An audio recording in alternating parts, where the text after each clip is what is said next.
Market में तो आप लोगों ने लीची देखा होगा, लेकिन आज आपको हम बाग में जाए सैर कराएंगे और बताएंगे आपको कि कौन सा स्टेट में सबसे अच्छा लीची का क्वालिटी आपको देखने के लिए मिलेगा। और लीची में भी जैसे कि दो वेरिएंट लीची होता है, तो कौन सा लीची सबसे टेस्टी होता है और सबसे फेमस माना गया है।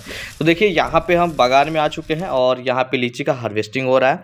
एक होता है शाही लीची, एक होता है चाइना लीची, ठीक है। और चाइना लीची का जो एक उत्पाद है वो बहुत ज़्यादा होता है। जैसे कि अगर एक पेड़ है, अगर मान लीजिए कि उस पे से 1 कुंटल अगर जैसे कि आपका शाही लीची निकलता है, तो चाइना वहाँ पे 2 कुंटल निकलेगा। मतलब 2 गुना फलन होने के कारण जो है बहुत लोग जो है चाइना लीची का भी यहाँ पे पेड़ लगाते हैं। तो ये जो लीची आप देख रहे हैं ये चाइना लीची है। इसमें बहुत सारा पेड़ शाही लीची का भी था, लेकिन शाही लीची इस साल जो है इस एरिया में फेलियर रहा है।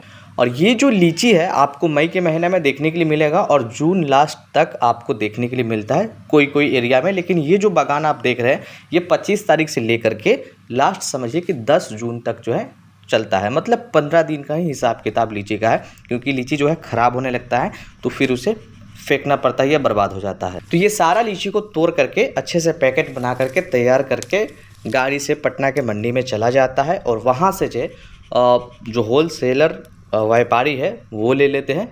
फिर वहाँ से डिस्ट्रीब्यूट होता है, फिर आपके पास में फाइनली मार्केट में ये पहुँचता है। तो इस तरह से समझिए कि लीची का हिसाब किताब चलता है। आप किसी से भी पता कर लीजिएगा, मुजफ्फरपुर का जो शाही लीची है वो पूरे वर्ल्ड में फेमस है और इसको जीआई टैग भी मिला हुआ है। तो ये आप देख लीजिए पहले लीची का बागान कुछ इस तरह से आपको देखने के लिए मिलेगा। ये काफ़ी लंबे चौड़े एरिया में है, लगभग समझिए कि 2 एकड़ का एरिया है, 3 एकड़ का एरिया है लगभग, उसमें ये लगाया गया है।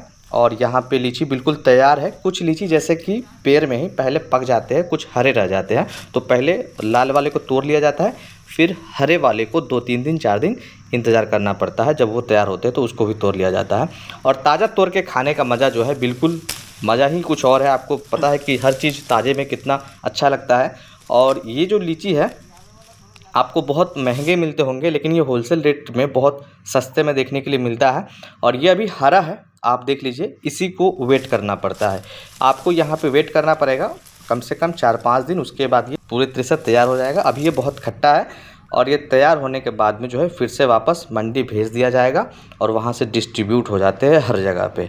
तो इस तरह से समझिए कि लीची का फल का जो बागान है इस हार्वेस्टिंग होने के बाद में मंडी में जाता है और डिस्ट्रीब्यूट होता है। लीची का आप कलर देखिए, ये बिल्कुल तैयार हो चुका है, खाने लायक मतलब हो चुका है।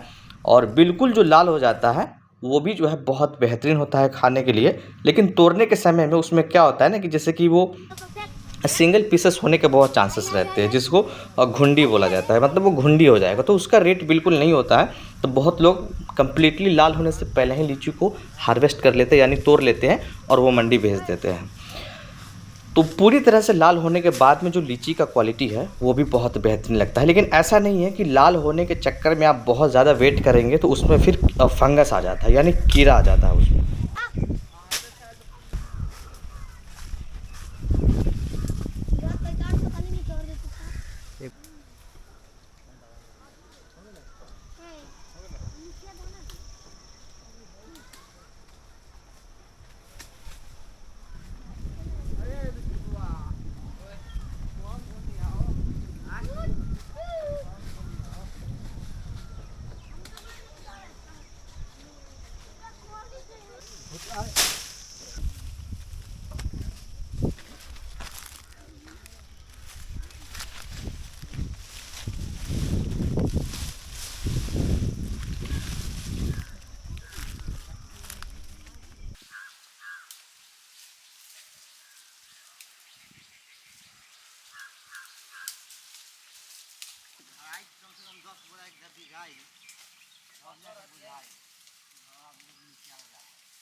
और पेड़ का हाइट जो है लगभग 30 से लेकर के 40 फीट के आसपास देखने के लिए मिलता है, जो कि आप अंदाज़ा लगा सकते हैं कि 30 फीट 40 फीट कितना होगा। तो इससे भी बड़े बड़े पेड़ होते हैं, लेकिन वो टोटली डिपेंड करता है कि एरिया कैसा है और पेड़ कितना पुराना है। पेड़ जितना ज़्यादा पुराना होगा उतना ज़्यादा जो है उसका हाइट होगा और उसमें उतना ज़्यादा फलन आएगा। तो इस ब्लॉग में आपको यही समझाने का कोशिश कर रहे हैं कि मुजफ्फरपुर का जो लीची है वो शाही लीची बहुत फेमस है। चाइना लीची ज़्यादा मतलब उत्पाद देता है, इसकी वजह से बहुत लोग चाइना का पेड़ लगाते हैं। इसमें शाही लीची भी बहुत सारा पेड़ है, लेकिन वो अब की बार फेल है। लीची हर साल नहीं आता है, वो टोटली डिपेंड करता है कि क्लाइमेट्स कैसा है, मतलब उसी के हिसाब से आएगा। जैसे कि मान लीजिए बहुत ज़्यादा बारिश हो जाता है तो फेलियर होने का चांसेस है। टेम्परेचर भी बहुत ज़्यादा नहीं होना चाहिए, उसके अकॉर्डिंग ये टोटल समझिए कि इसका फंक्शन काम करता है।